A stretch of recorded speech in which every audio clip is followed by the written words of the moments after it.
You're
listening to Create to Learn. The views on this program are not necessarily the views from the Board of Directors for Create to Learn. Please visit createtolearn.org for information on programs. You are invited to leave any suggestions or feedback regarding this program or any other programs through the website. Create to Learn is an educational program for the community. Our programs are designed to bring engaging conversation that is designed to help the community learn. Create to Learn is a 501c3 nonprofit in the state of California. Their mission is to enrich lives and offers educational grants, scholarships, community service, and academic internships. Today we'll be listening to an interview with Cheryl Beck. Cheryl is the CEO of Bold Girlz, a girls' boutique and party place that fosters self-esteem and empowerment. Their mission is to empower girls through fashion and inspire them to give back. The interview got off to a little bit of an abrupt start due to some technical issues on our side, but if you power through that, I think it's a really fun, interesting conversation that we had. So thank you for checking this out. Cheryl is the CEO of Bold Girlz, a girls' boutique and party place that fosters self-esteem and empowerment. Their mission is to empower girls through fashion and inspire them to give back. In addition to her duties as CEO of Bold Girlz, Cheryl is a seasoned sales and marketing professional that has worked at large Fortune 500 companies as well as startups. So the first question for you, can you tell us a little bit about your background and how your business got started? Sure. I have been a sales and marketing professional all my life, selling everything from computers to sports marketing sponsorships.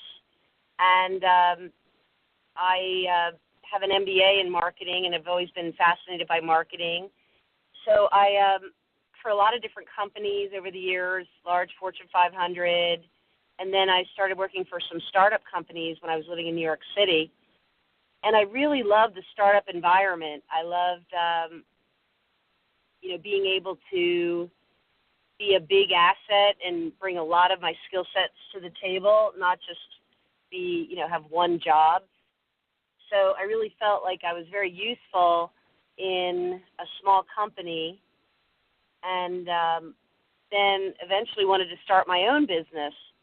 And I started my first business all with the motivation of helping young girls and with their self-esteem, and it just morphed into a T-shirt brand, and then a retail store, and then a party place, and that's kind of how I got started.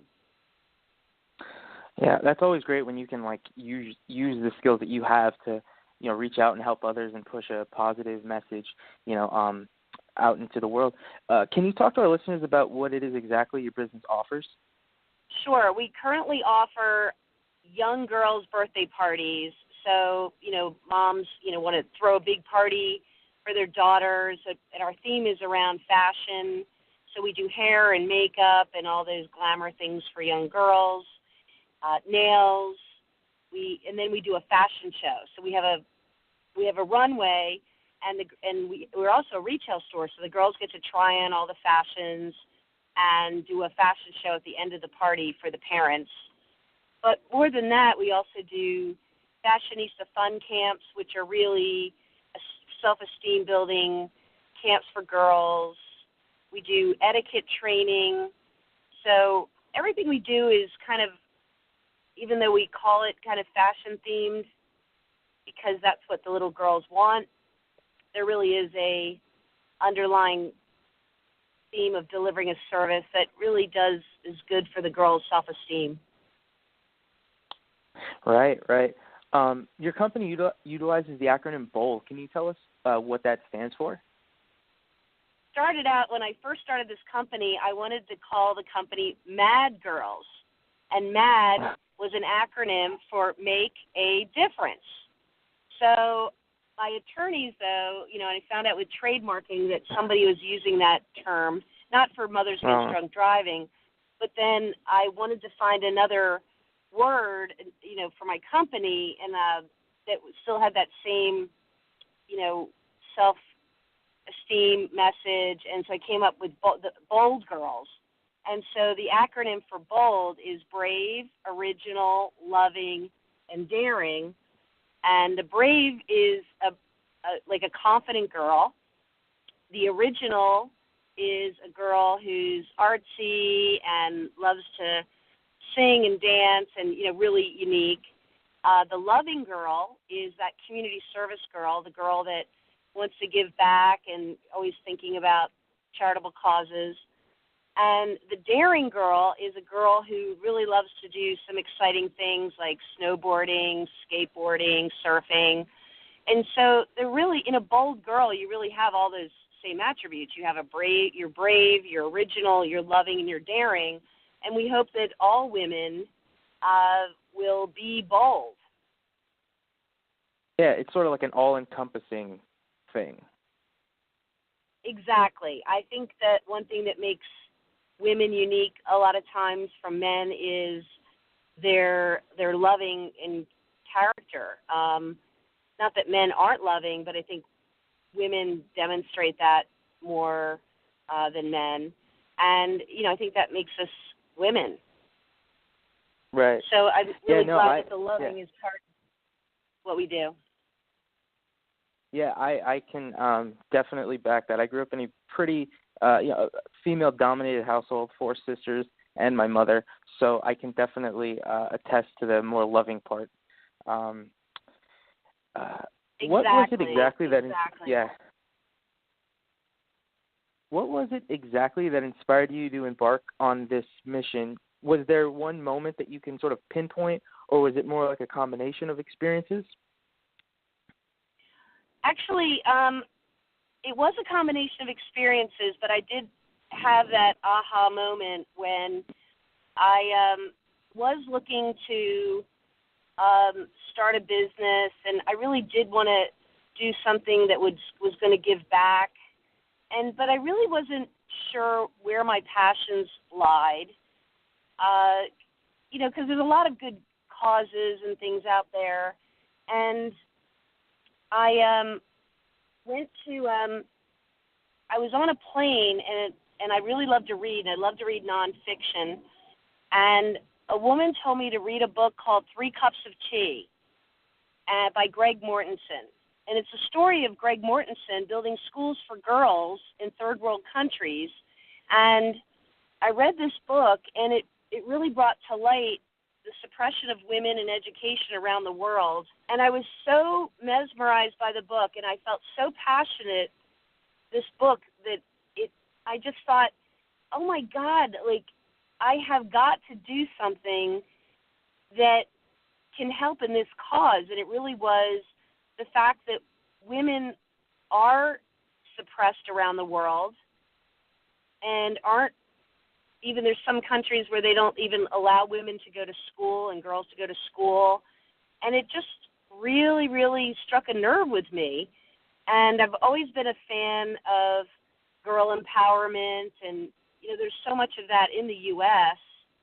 And the girls in the U.S. have no idea the plight of women around the world. And so I really just made that my mission, because that was something that just personally struck a nerve with me.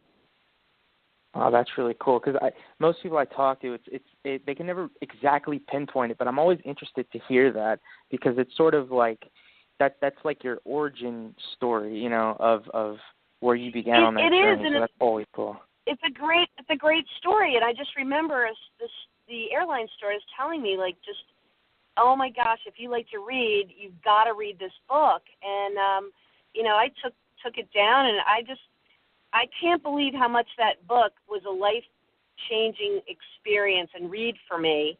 And then that prompted me to read other similar stories of people around the world that are, like there's a book called Leaving Microsoft to Change the World about a man named John Wood who left a very, very high-paying gig to go build libraries around the world.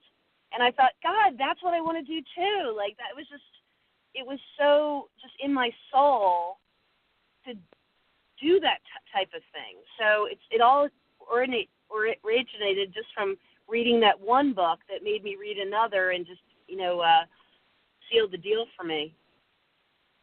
Yeah, it's like a domino effect. It's like you once you're exposed to something, it sort of piques your curiosity, and you like want to go out and find more things that that hopefully can give you that same reaction. One thing that's I do very have clear another aha moment. Go ahead. I'm sorry. Go ahead. I was saying I do have another follow-on aha moment when it then came when it's like, well, what does the business look like that's going to serve that need? And I started out with a program called Tea Party Angels, which was little girls doing tea parties in their home that they could, then raise money for different causes. And, I started the program, and I was out trying to promote it, and I would go to these girl empowerment seminars and workshops, and I would set up a table and like a vendor. And the people next to me that were selling T-shirts and accessories with all the proceeds going back to causes, they were cleaning up. They were selling the hell out of these products and services. And that's when I had another aha moment that's the business that's going to be the vehicle that allows me to make money, but also to make money to give back to causes too. So that's really how I morphed into going to retail and that type of thing. I read about that on your website that you had a prior organization, so that like sort of gave you some experience in running it. Then it made like Bold Girlz even like better, right? Because you had that prior sort of experience with that. Exactly. It's just by doing almost, I don't want to say the wrong thing or going in the one direction that really wasn't going to lead. It showed me the path to another direction, and I was able to switch gears and go into an apparel and accessory business that morphed into something bigger, but, it ended up being a better path. It's not that I was on the wrong path, but I found a better path. Right. So I love the story of my journey because I've, had a lot of false starts before it got me on the right path. The one thing I wanted to ask you, because I do think that your message is very strong with Bold Girlz. Do you find that your message is particularly pertinent today, given sort of the current social and political climate that we're living in? Absolutely, it's even more relevant today because when girl empowerment really became at the forefront way back when I started this business. I guess I was over 10 years ago, but I didn't start this business till like 5 or 6 years ago, and it's been very relevant. I mean, people are really trying to get women involved in what they call STEAM, which is science, technology, education, arts, and math, and they're really trying to really shape the way women are perceived. And then, you come along with the Trump candidacy, and, that, brought to the forefront the way women are treated. So, in a way, the Trump candidacy, whether you like Trump or don't like Trump, has really, again, reignited women to say, we are not going to stand to be treated like this, and it's brought the topic again top of mind for people. And the women were marching, for weeks, for their dignity is really what they're marching for. And so I think what I'm doing is more relevant than ever. Yeah, I Trump. definitely agree with it. Yeah. Yeah, no, I definitely agree with that. It's like I said, I have a lot of females in my family, and I also happen to have 2 nieces. So this is something that, this is the message that Bold Girlz is putting out there is something that I'm definitely, very supportive of, and I hope more people, start to hear that, and I hope women start to communicate that more, because we are living in really, yeah. And I'm always happy. I interact with a lot of parents on a regular basis, and I'm impressed with all the fathers that really love the message and really want to,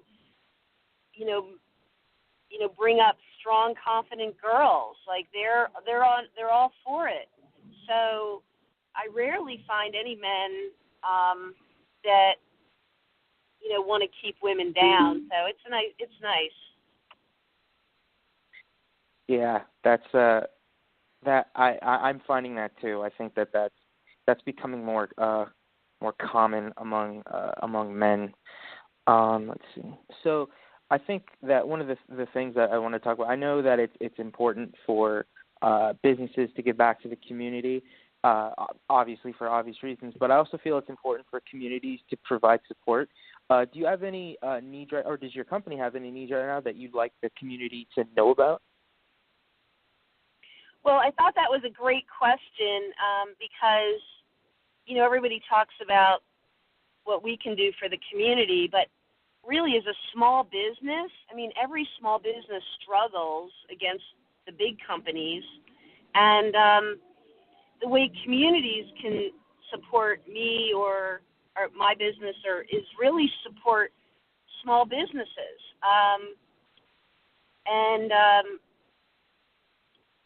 A nice vehicle that people can use to support small businesses is with Yelp.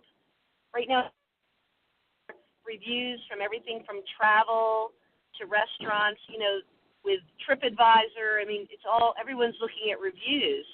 And I think it's important that people, this is my own personal thing. I like to support people when they do a good job with positive reviews. And I'm very not likely, to say anything really bad. I think that the way to support a business, if you're unhappy with the business, is maybe to let the business know directly, rather than let it, play out on Yelp, and then you don't have any recourse. So I just find, and I think all small businesses will agree that, you really got to be careful these days. If you really, especially when women trash other business owners by women, that's terrible. It makes me cry. Right. I'm lucky that I don't have a lot of bad reviews, but no business is susceptible to it. So I just think communities can support small businesses by giving them good reviews if they deserve it. I definitely agree with you. Yeah, I definitely agree with you. Cheryl, I want to thank you for talking with me today. One last question. Can you give our listeners some contact information? Sure. Well, my website is boldgirlz.com, and that's Bold Girls with a Z, as in zebra. And we can always be reached at info@boldgirlz.com. So I would love to hear from any listeners, even if they've just heard the radio program, and any feedback would be great. Absolutely. I encourage everybody listening to support Cheryl support business, and it really is an important message. I think that Bold Girlz is putting out there. And like I said, in these times, it's something that I think is very pertinent, and I think is very relevant to everybody, but especially people who who have daughters, sisters, mothers. I mean, we all do. So definitely check them out. Cheryl, thank you so much for talking with me today. Oh, thank you too. I really enjoyed it.